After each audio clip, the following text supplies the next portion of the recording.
Salut YouTube, moi c'est Jérémy pour Unevi Academy et aujourd'hui on va faire un petit set breakdown de notre dernière publicité pour Orao. On va parler du coup caméra, lumière, micro, placement, etc. C'est parti.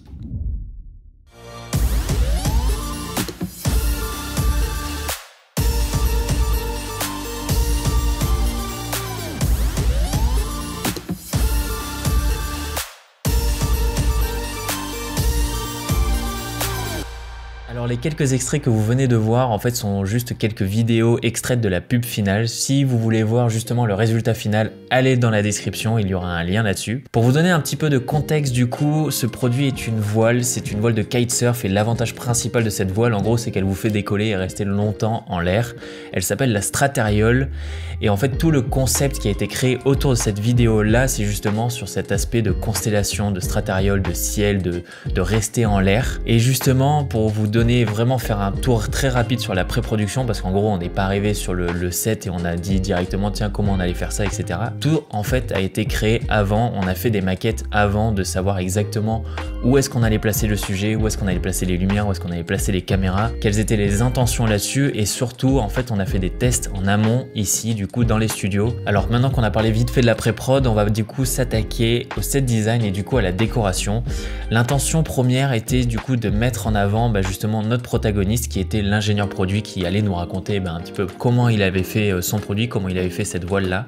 Donc il fallait le mettre en avant, c'est pour ça qu'on l'a mis du coup sur une estrade bien centrée dans notre décoration. Juste derrière lui on a également mis du coup son produit phare, le produit finalement de la vidéo, donc la voile qui elle était sur une estrade encore plus haute. Et également du coup toute l'intention finalement de ce set design était tournée autour de la symétrie. On voulait du coup avoir notre axe de symétrie qui était notre personnage avec notre voile et après tout le reste c'est que des éléments complémentaires, c'est à dire que du coup on a une voile à gauche, on a une voile à droite, on a une planche à gauche, une planche à droite, on a également une télé sur laquelle il y a une 3D qui tourne et de l'autre côté on a notre fameuse constellation. On a également utilisé un élément de décor qui est finalement ultra intéressant comme outil de cadrage, c'est à dire qu'on avait certaines cloches de verre dans lesquelles on avait suspendu des composants de la voile et en fait ça nous sert du coup sur notre plan principal comme décor mais ça nous sert également pour la caméra volante comme amorce. Donc voilà un petit peu ce qui s'est passé sur le set design, sur la décoration. Maintenant on va s'attaquer aux lumières et là j'espère que vous êtes accrochés parce qu'il s'est passé pas mal de choses. La lumière principale du coup, la key light, est une lumière du coup en douche qui vient du dessus. Elle a été accrochée sur un pont.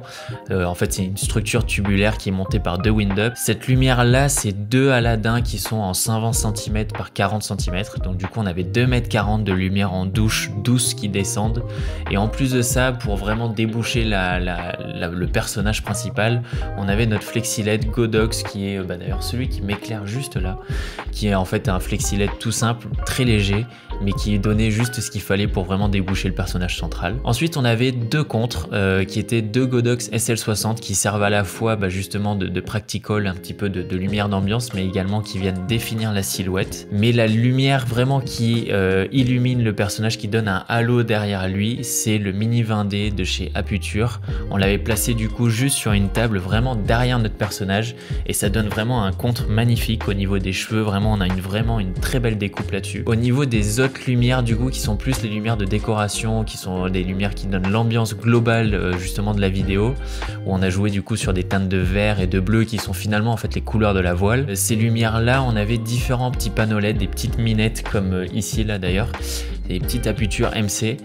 On en a utilisé du coup pour éclairer les deux planches qui sont derrière le personnage principal. On en a utilisé une qui était au niveau des cloches de verre. On avait également utilisé les lumières, les pavotubes de 1,20 m qui étaient du coup derrière la voile principale. Et on avait utilisé les petits pavotubes de les 6C je crois, qui eux sont derrière les deux voiles qui sont sur le côté. Et pour moi la lumière la plus importante qui était finalement celle qui fait un petit peu tout le concept en fait de cette vidéo là autour de la Stratariole, autour du cosmique, des étoiles, etc. C'est une lumière qu'on est venu en gros appliquer sur notre constellation. En gros on a construit une fausse constellation, on a utilisé une feuille de canson sur laquelle on est venu poinçonner en gros la forme de notre voile et en mettant une lumière derrière justement cette feuille de canson là, en fait ça nous crée des traits de lumière.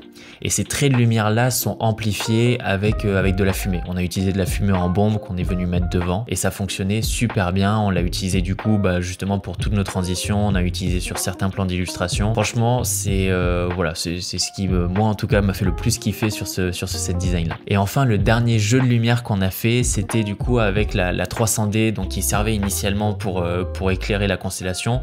On l'a déplacé et on l'a mis du coup devant notre protagoniste qui se tenait droit, et on a utilisé du coup les couteaux qu'il y a dans le spotlight pour vraiment faire une découpe de lumière en fait juste sur les yeux du protagoniste. Et là on a demandé du coup de faire différents trucs, d'ouvrir les yeux, de lever la tête, etc. Et ça ça tombe finalement dans le montage final, et je trouve que ça ressort bien, ça fait vraiment intensifier le personnage. Ça c'était du coup notre partie lumière, et ensuite on termine du coup avec la partie des caméras. Sur la partie des caméras, il y avait 3 caméras. Il y avait la caméra principale qui était la FX6 qui du coup servait de plan master, le plan large master, celui où on devait voir finalement en fait tout le décor, tout le set design, toutes les lumières. Il fallait vraiment qu'il soit ultra centré justement dans l'image.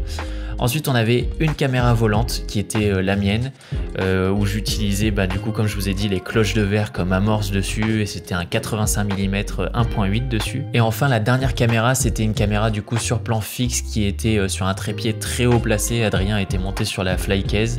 L'idée était vraiment en fait d'avoir un angle très serré sur notre protagoniste, vraiment piqué qui vient du dessus, et on a choisi un 70-200 pour réaliser justement cet angle vraiment serré là-dessus. Voilà, au niveau du son d'ailleurs, et c'était assez simple, il y avait 2 micros, il y avait un micro perche qui était au-dessus, qu'au début initialement je comptais supprimer du plan, mais finalement je trouve que vu que tous les pieds étaient dans la scène, finalement ça dérangeait pas de le laisser, en tout cas pour moi, et pour le client non plus, donc c'est tout bon.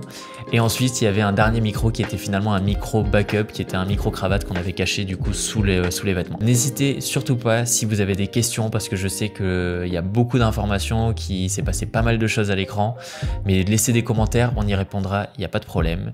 C'était Jérém, on se voit sur la prochaine. Salut!